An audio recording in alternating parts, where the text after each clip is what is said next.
Hello, this is another Innovention Media Disney News update.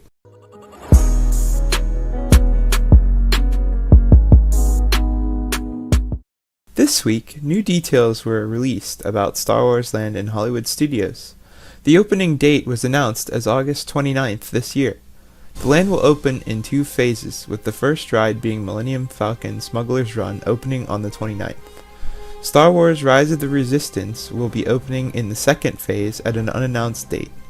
The new information announced also includes new photos inside Star Wars Rise of the Resistance, as well as special new food and merchandise locations. I'm guessing that Disney still needs extra time in order to finish Star Wars Rise of the Resistance, as this way they could have the land open earlier to accommodate more guests. The Smuggler's Run ride, all the shops, and all the dining will be open on August 29th. This 2-phase opening will probably allow them to alleviate the crowds. A reservation will not be required in order to get into Star Wars Galaxy's Edge at Hollywood Studios.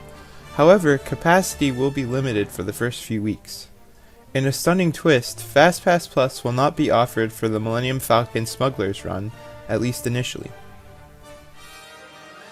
The height requirements for Star Wars Galaxy's Edge are 40 inches for Rise of the Resistance and 38 inches for Smuggler's Run. Now, moving on to the shops announced for Galaxy's Edge. Savi's Workshop was announced to be a merchandise location selling custom-built lightsabers. Quote, travel back to Black Spire Outpost, where a group of gatherers ushers you into a covert operation packed with unusual parts, whimsical pieces, and miscellaneous memorabilia collected from the far reaches of the galaxy. It sounds like there's going to be 4 lightsaber themes to choose from. Peace and Justice, which will probably be Jedi themed, Power and Control with a Sith theme, Elemental Nature, and Protection and Defense, which may both be used as a mix of the two. Apparently they are going to allow 14 people to craft lightsabers at a time. This will probably be enough to handle the crowds, especially if the process takes only a few minutes. Moving on, the Droid Depot will allow you to create custom-built droids from parts off of a conveyor belt. The droid is apparently not only going to be a great souvenir, it is going to interact with the land around you. So when you are on Smuggler's Run or Rise of the Resistance, the droid will make noises and interact with the objects from the ride. This sounds like a really exciting addition to a land that is already so immersive. Next, Uga's Cantina will be an intergalactic themed experience in which there will be drinks for ages both young and old. There is going to be live music from the previous Star Tours pilot. Alcoholic drinks will be sold here for those over 21.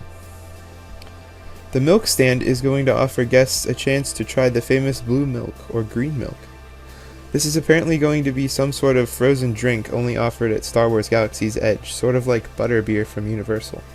I for one can't wait to try this drink, it sounds really good. Docking Bay 7 Food and Cargo will be a hangar-themed restaurant with an exotic menu.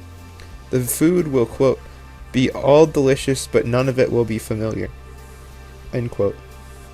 The menu looks as although it is like the Satuli Cantina from Pandora in Animal Kingdom, where the food will be made to look alien and mysterious. Now into the shopping part of Galaxy's Edge. Toydarian Toymaker will be a shop themed in which a toy maker handcrafted the items found in the store. The shop is going to offer a variety of things from model Star Destroyers to Wookiee dolls. The toy maker will be able to be seen making the toys as a silhouette shadow occasionally in the window outside of the shop. Another shop will be Doc Ondor's Den of Antiquities. It is going to be an interesting shop in which there are a bunch of rare items special only to Galaxy's Edge. Quote, hidden inside the den, you'll encounter a rotating collection of unique items that include everything from jewelry to ancient tools, to rare kyber crystals, to statues, and even collection of famous lightsabers. The assortment of goods comes from many different planets and eras, end quote. It is going to be very interesting to see how Disney pulls off this type of store, but it sounds like there's going to be a lot of opportunities to score rare and valuable collector's items. Next, the Creature Stall, which will be a stuffed animal themed store in Galaxy's Edge. Quote, "At this exotic shop, you're free to explore as you peek into cages and crates filled with hard-to-find species from across the galaxy. Bina, the stall's proprietor, scours star systems to keep this storefront stocked with unique companions for her customers. Marvel at a large collection of cackling monkey lizards, the rambunctious pets popular with shadowy underworld figures, including huts." End quote. This sounds like there is going to be stuffed animals in a small crates themed after Star Wars creatures, as if they have been captured by the shop owner and are being sold on the market. Lastly, Black Spire Outfitters is going to be a Star Wars themed clothing store. Quote, "At this local shop, you can browse through a selection of stylish, functional clothing suitable for a variety of occasions and worlds." End quote. This sounds like there are going to be a lot of variety of both Star Wars themed clothing as well as complete outfits for sale at this shop. I personally think that these new announcements for Star Wars Land are very exciting. There is a lot more being offered here than I previously thought. It's going to be very interesting to see how Disney decides to pull off some of these designs for their shops and restaurants. I'm especially excited to see what will be offered in Doc Ondor's Den of Antiquities, as well as how the blue milk tastes. Let me know down in the comments what you're excited for and if you have any questions about the upcoming land, and I'll be sure to try and answer them for you. Thank you so much for watching, and please be sure to give feedback about this new weekly Disney News video format in the comments section down below.